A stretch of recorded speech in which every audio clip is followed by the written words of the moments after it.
Meus irmãos e minhas irmãs, mais uma vez estamos aqui através do canal EBD em Ação para mais uma videoaula.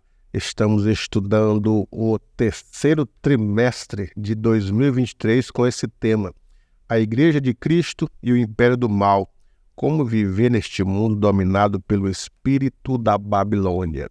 E hoje falaremos sobre a lição de número 2, que datada do dia 9 de julho de 2023, com o título A Deturpação da Doutrina Bíblica do Pecado.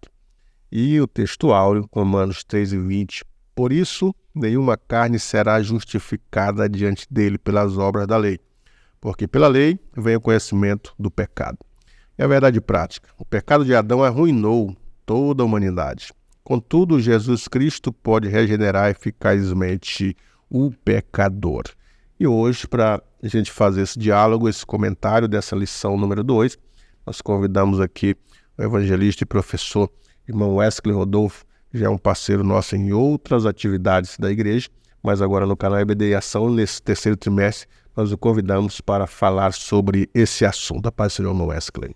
A paz do Senhor, pastor Gesiel, a paz do Senhor, assinantes do canal EBD em Ação. É um prazer estar aqui convosco para que juntos possamos aí mergulhar nesse trimestre que já tem se mostrado ser uma bênção, né? Então, é muito bom estar aqui.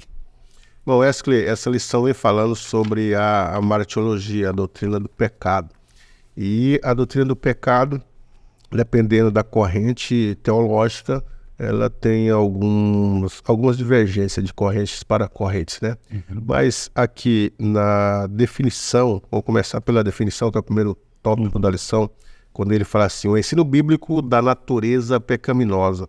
Aí o comentarista, que é o pastor Douglas Batista, um teólogo, um doutor da área, e ele comenta essa lição, e ele diz da definição do hebraico e do grego. No hebraico, chatá, que é errar o alvo, e do grego amartia, né, que vem mais de erro moral. E ele diz assim que esse errar o alvo, claro, que o que é o alvo? Qual que era o alvo do homem? Que alvo que o homem errou? É a primeira pergunta que a gente deve fazer. Então Deus tinha traçado um projeto, um plano para o homem. E se o homem não peca, não haveria morte, não haveria corrupção, não haveria essa deturpação da natureza e da moral, a lei da entropia, que tudo envelhece, inclusive o universo, não haveria isso. O homem estaria vivo, todos habitando na Terra, para atingir o alvo que Deus tinha, que é os céus na Terra, que é o paraíso. Mas o homem errou o alvo que ele tinha traçado e saiu por outros caminhos, e com isso veio a morte, veio o pecado, a consequência, a lei da entropia e tantas outras coisas.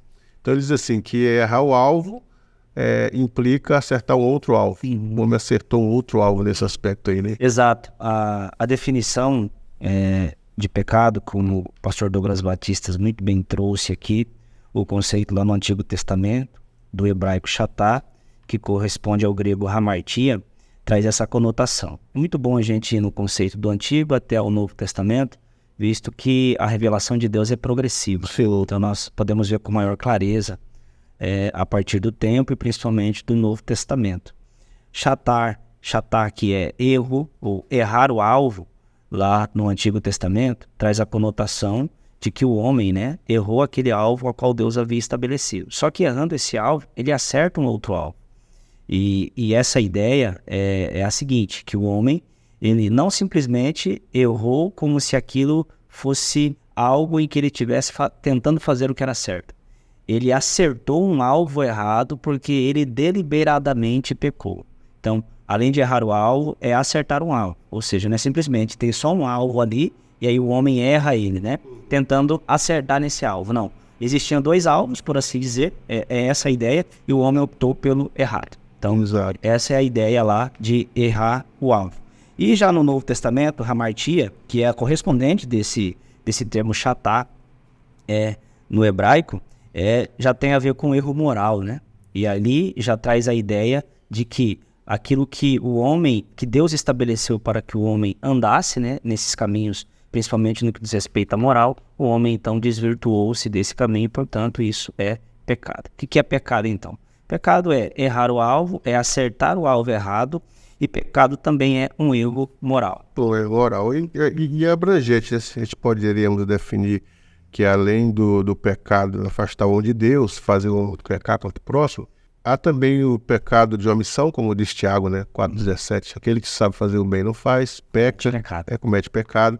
Então o pecado ele é abrangente, né? Exato. Ele abrange vários aspectos da vida do homem, como a gente falou em outra época sobre o espírito pecou, a alma, o corpo, o habitat do homem. A consequência do pecado envolveu tudo. Afetou tudo. Afetou tudo, né? Exato. E essa é a ideia também de pecado, olhando por esse prisma de que é errar um alvo e acertar um outro alvo, é o chamado pecado por omissão, quando você deixa de fazer o bem, né?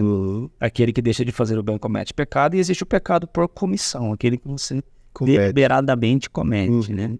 E então, pecado é isso. E é importante a gente começar conceituando pecado. O pastor Douglas Batista foi muito feliz em colocar esse primeiro ponto para que a gente pudesse entender o que é pecado, né? E aí, depois que a gente entende o que é pecado, fica fácil a gente entender o que é a deturpação. E a deturpação do pecado, a consequência dele, né? Exatamente. E aí ele, depois disso, que ele faz essa definição breve aqui, e também não é o nosso objetivo deter apenas nesse ponto, porque a continuidade vai, né, da definição. Exato. Mas ele fala da universalidade do pecado. O que é essa universalidade do pecado? Essa universalidade do pecado ela é interessante para a gente compreender, principalmente o segundo tópico dessa lição, é que essa universalidade do pecado, uma doutrina bíblica inegociável, é a doutrina de que o pecado se estendeu a todos os homens. Todos pecaram e destituídos estão da glória de Deus. Lá no Antigo Testamento nós temos esse conceito. Salomão, por exemplo, vai dizer que não há homem que não peque. Davi no Salmo vai dizer: se tu olhares do céu à terra, dizendo ele de Deus, tu não encontrarás um homem justo, um justo sequer. Ou seja, a doutrina da universalidade do pecado, trazendo isso aqui em miúdos, é a ideia de que todos pecaram. A gente recebe do nosso pai Adão a herança pecaminosa, porém nós somos coparticipantes nesse pecado também. Ou seja, a doutrina da universalidade do pecado é que nós pecamos, tanto por herança, nós já nascemos, a nossa mãe, como vai dizer a Davi, né? Em pecado me concebeu a minha mãe. É a união de dois pecadores, né? Só tem como nascer um pecadorzinho. Pecadorzinho. Então, nesse caso aí, quando Davi diz assim, esse que em pecado me concebeu minha mãe, no Salmo 51:5, é porque ela traiu o marido, teve um caso extra e nasceu Davi, como alguns pregadores acreditam, e diz até que ele é um filho bastardo. Ou qual o significado disso? Explica para nós. Davi está exatamente expressando sobre essa doutrina universal do pecado. Quando ele diz que em pecado me concebeu a minha mãe, ele não está simplesmente relatando ali que talvez o ato ou a coabitação do pai com a mãe dele, quem quer que seja, tenha sido ilícita. Não, ele está expressando ali a doutrina universal do pecado, quando ele está dizendo que em pecado ele foi formado, em iniquidade ele foi gerado. Ele está dizendo que nós já nascemos com o pecado, ou seja, ele está falando da nossa herança pecaminosa em Adão. Alguns vão até dizer, além de que ele era um filho bastardo, né? Que por conta disso ele inclusive nem foi sentar à mesa com seus irmãos, tal. Aí tem uma série de outras conotações que as pessoas fazem desse texto. Entre elas é que o ato sexual em si ele é pecaminoso, ou seja, mesmo que fosse uma relação lícita, mas é algo pecaminoso, por isso Davi assim afirmou. Mas não é isso que Davi está falando. O que ele está falando é que em pecado ele foi formado, dizendo respeito da herança pecaminosa. E é isso que Paulo vai tratar lá no Novo Testamento, quando ele diz que todos pecaram e destituídos estão da glória de Deus, que por um homem o pecado entrou no mundo e por isso todos pecaram. Ele está falando dessa universalidade do pecado. Porém, ela não é só por herança, ou seja, nós não somos culpados apenas por Adão, porque alguém pode já dizer, como já afirmou, eu não tenho nenhuma procuração para Adão pecar no meu nome. Mas o ponto é que nós também pecamos. Nós não pecamos, alguém diz, né? Nós somos pecadores porque pecamos. Não, nós pecamos porque somos pecadores, é uma questão de ser. Isso é, então, a doutrina universal do pecado. E aqui é um ponto importante para a gente entender os outros pontos, como eu havia dito, porque aqui nós entendemos que o pecado ele é individual também.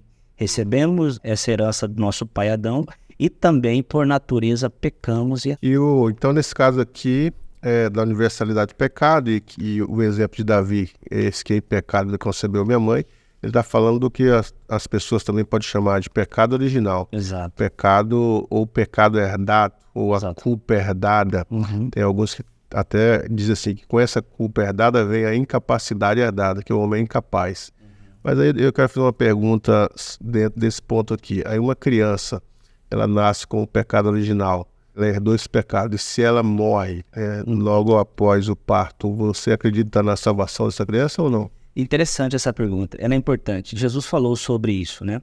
Por exemplo, Jesus disse, deixai as criancinhas vir a mim e não as emprestais, porque das tais é o reino do céu.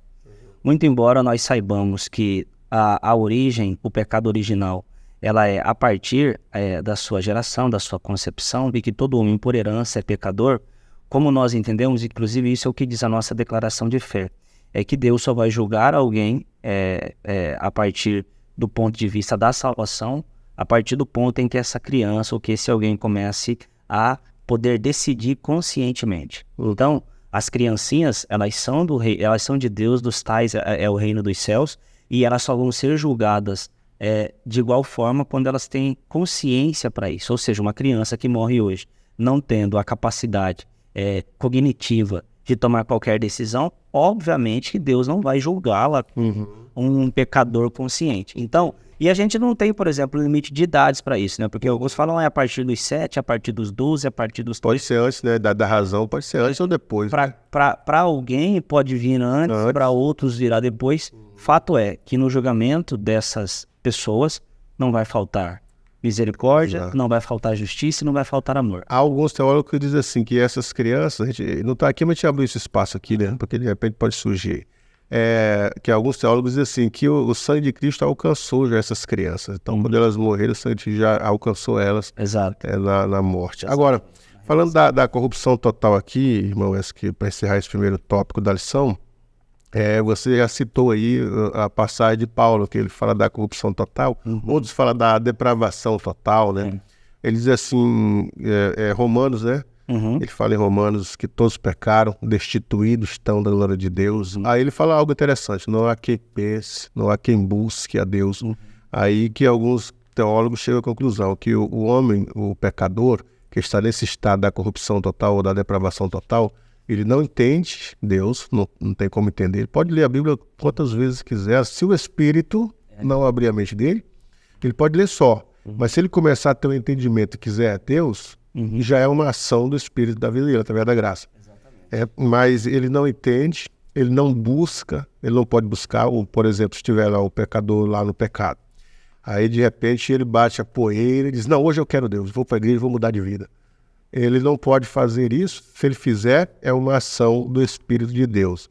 Você acredita nisso? Sim, na verdade, às vezes nós, como arminianos, né, somos entendidos errado, quando alguns querem atribuir para nós mais uma doutrina pelagiana, né, ou semi-pelagiana. Nós acreditamos nessa corrupção total do homem, e que o homem, quando ele pecou, o seu arbítrio foi escravizado, a ponto de que para que essa pessoa venha se decidir por Cristo, Deus tem que libertar o arbítrio dele.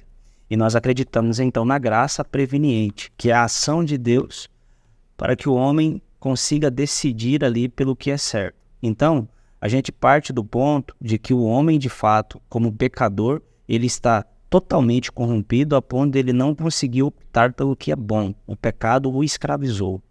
E é preciso então uma libertação da parte de Deus para que esse homem então possa decidir-se pelo Senhor. E é o que na teologia, na nossa teologia, chamamos de graça preveniente. Então é uma ação de Deus para libertar o arbítrio desse homem a fim de que ele possa decidir-se.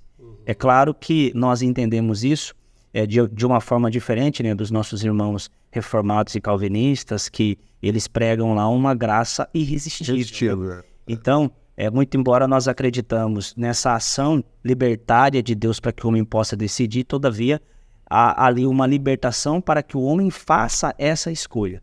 Então, é assim que nós esposamos. Porque alguns dizem assim, ele estando, como Paulo diz, mortos em ofensas e pecado. Então, o morto, ele não tem reação, não tem pensamento, não tem atitude, ele não toma nada. Então, o pecador, quando ele está morto em ofensa e pecado, ele está nessa situação, sem condição de pensar em Deus, de entender, de buscar. Por isso que o texto diz, o Filho do Homem vem buscar, é Jesus quem vem buscar, e a graça quem vem. Agora, na linha calvinista, o pecador, quando ele ouve a mensagem, e se ele aceitar, é porque a graça irresistível chamou ele. Ele não resiste à mensagem, né?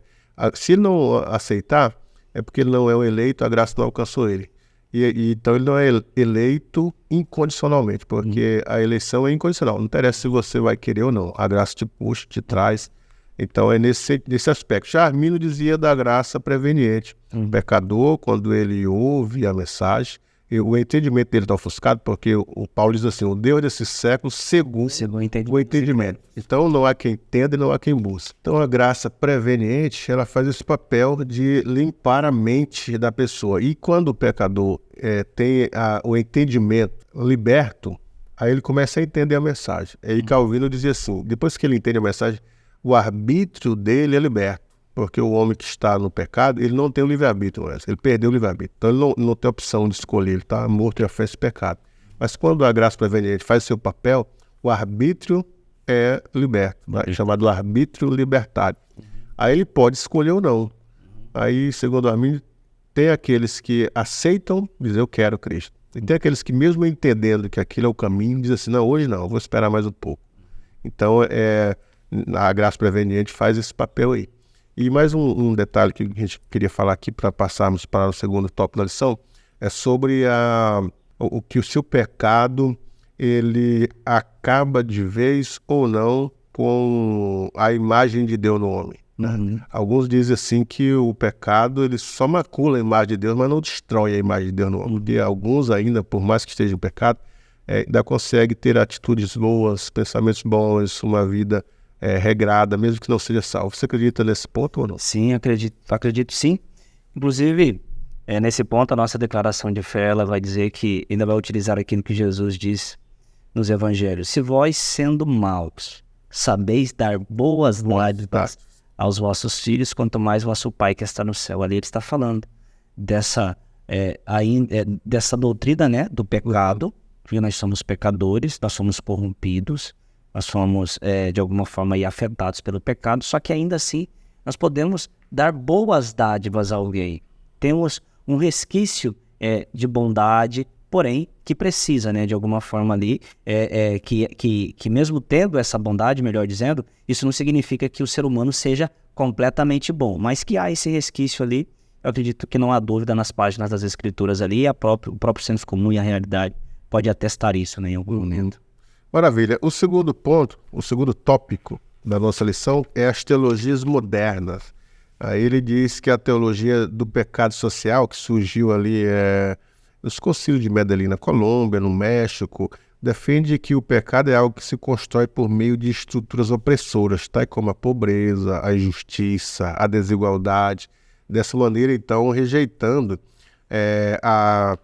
o aspecto de pecado de espíritos, pecados da alma, fica mais como umas práticas de pecado social entre a sociedade.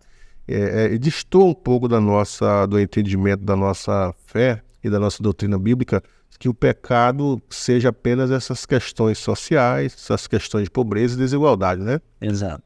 E essa teologia do pecado social, ela vai dizer então que, na verdade, né, as estruturas que são o grande mal, né, da sociedade. E aí o homem então passa a ser um produto do meio, e que, se houver de alguma forma ali uma ação social, isso pode trazer uma série de melhorias para o homem. Ele pode perguntar, mas o que há de errado nisso, né? Visto que, por exemplo, se a pobreza acabar, se as estruturas sociais elas forem melhores, isso não traz uma certa melhoria? É claro que sim. Nós também não deixamos de acreditar nisso.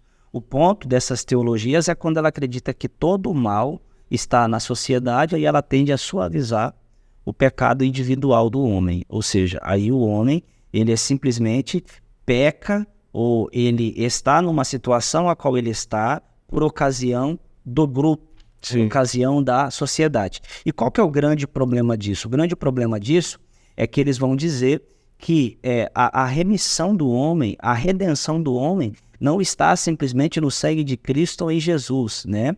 De alguma forma isso vai ser desvirtuado, deturpado, para que então essa salvação, para que então esse bem-estar humano esteja simplesmente reduzido a engajamento social da igreja.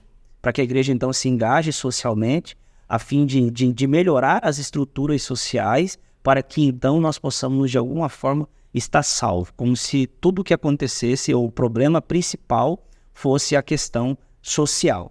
Claro, nós sabemos que o pecado afetou tudo, pobreza, individualismo, essas coisas das quais o homem hoje é vítima. Nós sabemos que, de fato, existem essas coisas, mas o problema está muito mais intrínseco a cada um dos homens, e tudo isso foi afetado pelo pecado. Porém, esses problemas, eles não vão ser resolvidos com a questão ou engajamento social da igreja. Embora quando a gente olha no decurso da história, a igreja é uma instituição, uma das instituições que mais fez para que pudesse amenizar esse problema social, de pobreza, inclusive cuidando de doentes, inclusive cuidando de uma série de coisas, construindo faculdades, levando educação. Todavia, muito embora isso seja uma realidade da qual a igreja ela se engajou, mas a solução não vai estar no engajamento social, nós acreditamos, mas em Cristo Jesus. E esse engajamento a qual eles querem fazer com que a igreja esteja atenta a eles, nós fazemos de alguma forma, porém, sem deixar de entender que o pecado ele só pode ser solucionado através do sangue de Cristo. E aí o sangue de Jesus, ou o poder de Cristo para perdoar, fica minimizado, como se nós tivéssemos apenas que solucionar o problema. A maior obra social ela vem da igreja, né? Porque os presídios eles não conseguem fazer uma reintegração social dos penitenciários. Mas a igreja, quantas pessoas que saíram dos presídios, vieram para a igreja, foram reintegrados socialmente novamente, os que não conseguiam se libertar do álcool, das drogas, do crime, de tantas outras questões, e estão na igreja, de tal forma que alguns sociólogos pesquisam e dizem assim que a igreja ela vive cheia de pessoas que na sociedade eram párias, né? Eram párias na sociedade, mas que agora estão na igreja. Claro, é aquilo que Cristo disse, ele não veio para os sãos, mas sim para os doentes, né? Então a igreja faz esse trabalho da obra social, sim. Agora, não se restringe apenas a isso, né? Exato. O reino de Deus não é somente isso. Agora, a teologia da libertação, que é o ponto 2 aí, também ela vai nesse viés da teologia do pecado social, né? Quando ela surge em 1970 com Gustavo Gutierrez, né? No Peru, e no Brasil, Leonardo Boff, que é um dos maiores expoentes da teologia da libertação. O que é a teologia da libertação? Um dos pontos que ela prega é que a salvação ela já parte para esse pressuposto da salvação. O que é a salvação? É salvar os pobres que vivem à margem da linha da pobreza, é salvar os injustiçados, né, que estão aí na desigualdade social, eles não conseguem ter moradia, não conseguem ter um salário digno, não conseguem ter saúde, educação, transporte, então eles têm uma desigualdade. Então, quando você pega e tira o pobre da linha da pobreza e dá para ele alimento, moradia, educação, saúde, transporte, você está salvando ele. Isso é que é a salvação na teologia da libertação. Claro que existem muitos outros pontos que poderíamos tratar, mas além do tempo não permitir, não é o assunto principal. Uhum. Então, nessa linha aqui, entrou também a questão, eles ficaram muito afeiçoados as teses de Karl Marx. Exatamente. Que brigava por essas desigualdades sociais, a questão do trabalho, a questão do opressor, do trabalhador, do patrão, lembra de Karl Marx ali? Exato. E eles leram muito isso e quase que deu uma mesclada na teologia com a filosofia de Karl Marx. Exato. Essa união, né? Essa união. O ponto é que eles querem reduzir toda a missão da igreja com base nas teses marxistas, como o senhor diz ali. Uhum. Karl Marx, né, ele influenciou de alguma forma esse tipo de teologia, a teologia da libertação, e na esteira ali daquelas teologias sociais, a teologia da libertação, ela está reduzida a essas questões sociais também. Nós temos uma teologia da libertação, que é de viés católico, e no protestantismo nós temos a chamada teologia da missão integral, que é de viés mais protestantes. Mas ambas as teologias, elas têm reduzido a mensagem do Evangelho a simplesmente tendências ou teorias marxistas, como se o problema do homem também fosse essas questões, que está no coletivo. Mais uma vez eu digo, nós não negamos a ideia de que a sociedade pode, de alguma forma, influenciar o homem, né? Todavia, não é ela que causa. A causa disso é aquilo que nós estudamos ali no tópico anterior. É o pecado que se estendeu a todos. E todos nós pecamos, tanto por omissão quanto por comissão. Agora, reduzir a teologia ou a Bíblia Sagrada ou os conceitos do Evangelho a simplesmente essas questões sociais, isso é um tanto que menosprezar aquilo que é o problema principal do homem. Por isso nós temos que tomar cuidado com essas teologias modernas. O interessante é que a teologia da missão integral, ela vem com esse viés aí de intelectuais, teólogos e intelectuais, mas que é dessas pautas, principalmente embasada nas filosofias do marxismo. Então, esses teólogos, eles tentam dialogar com essa questão da homossexualidade, ideologia de gênero. Não sei se você já ouviu algum dizendo que a Bíblia deve ser atualizada. Outros, né, o Moreno lá, que é um dos maiores representantes da teologia da missão integral, não vou falar o nome aqui, mas que ele abraçou essas pautas progressistas da esquerda, né, sobre a questão de ideologia, de gênero, homossexualidade e tantas outras pautas, principalmente embasada nas questões aí sociais da desigualdade, da pobreza, da injustiça, com esse viés do pragmatismo religioso.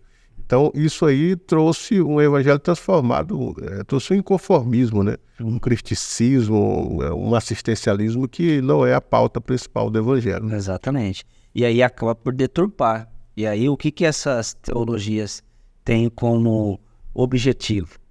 Ditar o que é pecado e o que não é. A doutrina do pecado era uma doutrina absoluta das Sagradas Escrituras, e quem determina o que é pecado e o que não é Deus, e isso ele o fez através da sua palavra. Entrando já inclusive aqui no outro subtópico, que é o liberalismo teológico, essas ideias, tanto da teologia da libertação, como da teologia do pecado social e do liberalismo teológico, eles tendem por enfraquecer os relatos bíblicos, e aí eles querem trazer uma releitura para a palavra de Deus, fazer uma releitura com base no cientificismo, enfim, e uma série de outras coisas, das quais faz com que aquilo que está dito nas Sagradas Escrituras seja enfraquecido. O senhor estava falando aí a questão desses proponentes, né, dessa doutrina da teologia da libertação, da teologia da missão integral. Eu vi um adepto deles dizendo recentemente, no Instagram, dizendo assim: não importa o que a Bíblia diz, importa como você lê a Bíblia. E se a Bíblia está dizendo, e tratando da questão da homossexualidade, se a Bíblia está dizendo que o homossexualismo é pecado, é você que está lendo assim. E ela precisa se fazer uma releitura nesses textos para que possamos compreender numa sociedade moderna. Ou seja, ele tende a enfraquecer todo o relato bíblico, toda a afirmação bíblica, para que então a questão do pecado, a questão da sociedade coaduna-se com o tempo ao qual nós vivemos. Ou seja, não importa o que a Bíblia diz, importa como a sociedade entende o que é certo e o que é errado. O liberalismo teológico, a gente tem que falar aqui da seguinte forma: antes da Reforma Protestante, a Igreja Católica, vamos dizer assim, principalmente a Igreja Católica, ela ditava os parâmetros de tudo, da economia, inclusive da ciência. E a ciência era calada. Galileu Galilei teve que se retratar, né? Teve que se retratar para não ir para a fogueira. Agora, depois que houve a Reforma, e por que a igreja às vezes errava tanto ou errou tanto? Por colocar os dogmas acima das doutrinas. Então sempre colocou os dogmas. No século XVIII tinha teólogos católicos que eram doutores, mas doutor da filosofia e tantas outras disciplinas, mas nunca tinham lido a Bíblia. Então o dogmatismo perambulava. Depois que Martinho Lutero rompeu, mostrando biblicamente que eles estavam fora das doutrinas bíblicas, então aí a reforma protestante floresce com o liberalismo. E a partir daí a ciência, a razão, ela coloca a revelação divina em choque. A Bíblia foi questionada, a inerrância da Bíblia é questionada porque a Igreja Católica errou tanto, a inspiração da Bíblia é questionada por causa dos erros, a infalibilidade e tantos outros questionamentos surgiram aí a partir dos viés de erros que a Igreja deixou a Bíblia de lado e finalizou no seu composto com o dogmatismo religioso. Então, a partir daí, a Bíblia foi questionada. Exato. Inclusive Gênesis. Inclusive Gênesis. Que é lá onde tem a origem do pecado. Então, o que a gente vê depois? Vê essa caracterização aí, os paradigmas marxistas, o relativismo do próprio pecado, que é o caso que nós estamos tratando aqui. O que agora é pecado é questionado. A partir daí, as pessoas têm outro entendimento. E aconteceu isso aí, o ideário, né? O ideário da teologia da libertação e da oposição das antigas doutrinas da Bíblia.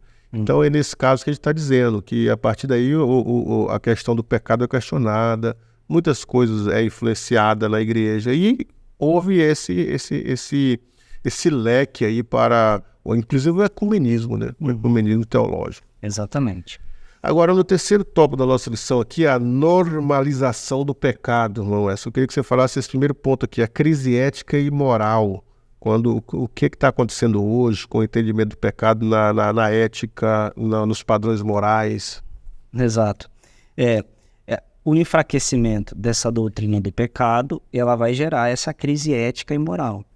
Porque a ética e a moral agora elas vão ser relativizadas também, de acordo com essas teologias e de acordo com como nós vemos a sociedade aqui hoje. O que é errado para essa sociedade?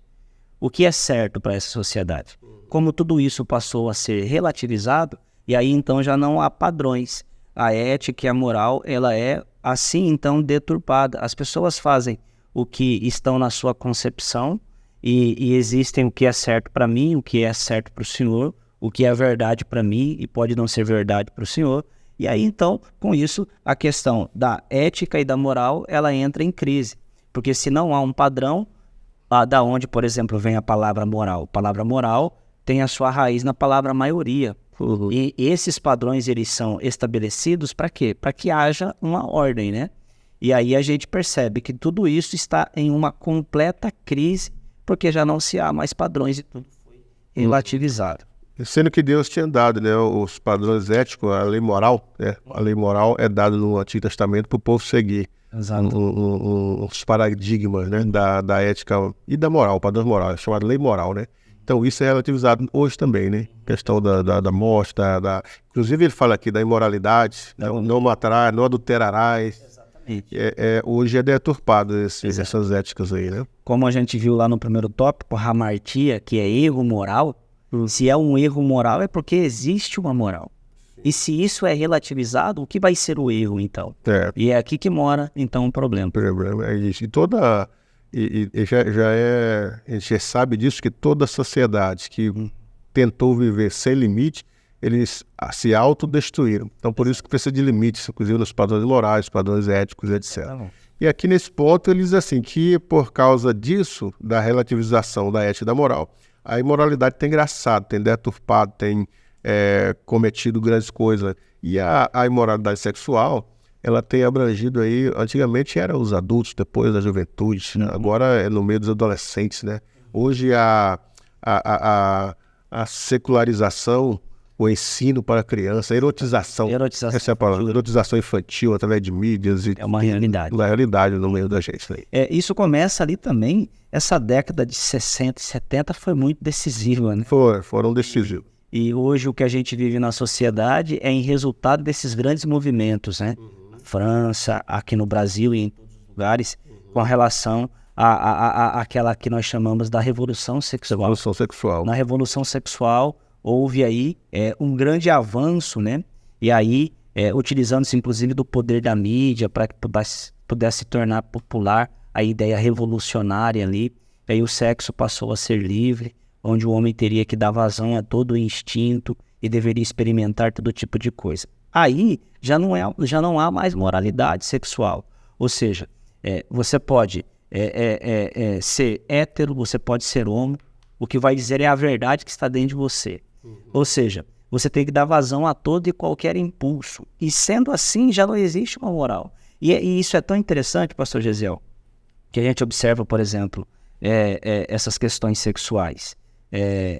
Na esteira disso, hoje, por exemplo, já se fala que a pedofilia já é uma doença. Para quê? Para tentar normalizar um ato sexual tão deturpado, tão cruel, para que possa ser normalizado isso daí. E a gente não tem dúvida que com o passar do tempo, essas questões elas vão ser cada vez mais discutidas e por que não normalizadas, como já está normalizada, né, situações aí incestuosas, inclusive. Agora, igual você estava falando da revolução sexual que houve aí na década de 60 e 70, bom, isso aí teve um resultado, porque a gente via a mídia, grupos, né, de musicais, por exemplo, Rolling Stone, Pink Floyd, tantos outros grupos importantes. Esse contexto que surge também a MPB. A MPB. Então, assim, mas os Rolling Stones, as letras, Rolling Stones, Pink Floyd, Guns N' Roses e tantos outros que são conhecidos ali mundialmente, eles pregavam o que nas suas letras? Pregavam sexos, drogas e rock and roll. Era o contexto, né? Porque a juventude está vivendo esse afã. Inclusive na década de 70, 80, 60, 70, a quantidade de jovens que se relacionavam sexualmente era de 21 anos, acima de 21 anos. Na década de 90, isso é de 18 anos para cima. Aí, logo após a década de 90, as estatísticas dizem que as relações sexuais começam com 16 anos. Hoje em dia, de 2000 para cá, as meninas que mais têm gravidez indesejada, ou as mulheres que têm mais gravidez desejada, são a partir de 12, 13, 14 anos. Aí surge uma outra questão, a questão do aborto. Né? A Desacralização Desacralização da vida. Por quê? Porque eles, como propagaram a liberdade sexual, de qualquer forma de idade, agora vem uma outra questão, veio a gravidez indesejada. Como resolver essa gravidez indesejada? Exato. A proposta do aborto. Exato. Na esteira da revolução sexual ali, na década de 60 e 70, vem ali também as chamadas pílulas anticoncepcionais. Sim. Que elas surgem nesse período. Visto que o sexo era livre, então, para que o sexo seja livre, é necessário que não haja uma gravidez indesejada. Não que usar a pílula anticoncepcional, se ela é anticoncepcional e não é abortiva, nós não deixa ter a concepção, na vida. Não há nenhum problema. Né? Agora, planejamento. Exato. A pílula do dia seguinte talvez seja. Exatamente. Aí já é algo da qual já é abortivo, né? E aí a gente tem que tomar cuidado com esse tipo de anticoncepcional. Mas os anticoncepcionais, eles surgem exatamente na esteira dessa revolução para que pudesse, então, de fato, o sexo ser livre. Porque o sexo, é através do sexo que há a reprodução. Imagine uma criança, uma adolescente, alguém que queira viver sexualmente livre, então ter uma gravidez indesejada. Aí surgem essas pílulas. E aí, como as pílulas elas passaram a ser, de alguma forma, ineficientes, mesmo assim a gestação vinha, aí começa-se, de alguma forma, a discutir mais intrinsecamente a questão do aborto. Já que a pílula não está resolvendo e a gente tem que continuar tendo sexo livre, né? O sexo tem que ser algo que todos devam experimentar dentro e fora do casamento, principalmente fora, aí então começaram a discutir com relação ao aborto. E aí isso tende a atingir o quê? Não a causa principal. O que é a causa principal? A imoralidade sexual. Exato. Sendo que as próprias autoridades elas motivam, né, a juventude quando diz assim, faça sexo seguro, use preservativo, porque surge a ideia do preservativo também.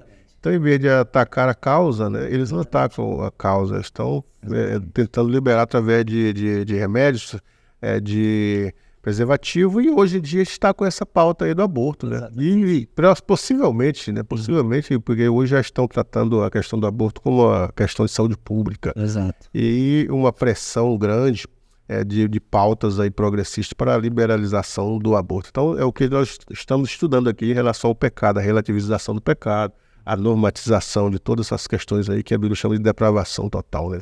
Exato. E essa dessacralização da vida, ela surge por ocasião disso. Sabe? Ela, ao invés de atingir a causa, atinge só o efeito, que é a questão de fazer sexo com segurança. Aí o governo vai lá e distribui preservativos, né, para que a pessoa possa fazer sexo com segurança.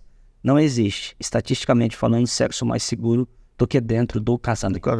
E sexo que é feito dentro do casamento, há abortos? Há, mas é 0,00,1% do que realmente acontece. Então é por isso. Qual que é o problema? O problema é a imoralidade sexual, a frouxidão com relação a esses impulsos e desejos pecaminosos, como se o homem pudesse viver apenas dado ao prazer, e aí vem essas imoralidades que acaba culminando lá com a dessacralização da vida, onde as pessoas querem abortar, querem dizer meu corpo, minhas regras, e isso confronta, né, um padrão ali de que, na verdade, as regras, quem estabeleceu para o ser humano foi quem o criou. Então, tudo isso daí traz uma deturpação da doutrina do pecado e nós precisamos voltar, então, às raízes das Sagradas Escrituras. Então a lição é muito boa, nós encerramos por aqui, desejando a você que tenha uma aula excelente e não perca esses assuntos, porque vai nos ajudar a lidar com eles, porque são assuntos que nós estamos convivendo com eles no dia a dia, seja na sociedade, na sala de aula, no trabalho, estamos lidando com esses problemas diariamente. E o cristão precisa ter a mente de Cristo, precisa combater, precisa responder, e para isso precisa conhecer a palavra. E nós só conhecemos através do ensino, tanto da escola dominical, da nossa leitura particular, quanto dos cultos de ensino. Moésio, faça suas considerações, nós vamos ficar por aqui. Caro professor, é um prazer estar contigo aqui nessa aula, nesse subsídio aqui ao qual você está adquirindo, para que possa incrementar, para que possa somar aí ao conteúdo ao qual você já está estudando. O que eu quero deixar aqui de conselho? Conheça muito bem a doutrina do pecado, leia sobre, porque conhecendo biblicamente a doutrina do pecado, vai ser fácil você compreender onde ela está sendo deturpada e assim você poderá dar uma boa aula ali aos seus alunos e todos glorificarem a Deus com o aprendizado da palavra de Deus e sendo assim, toda a igreja fica edificada. Deus em Cristo abençoe a todos. Uma boa aula para você. Você que não é inscrito, inscreva-se no canal e até a próxima aula.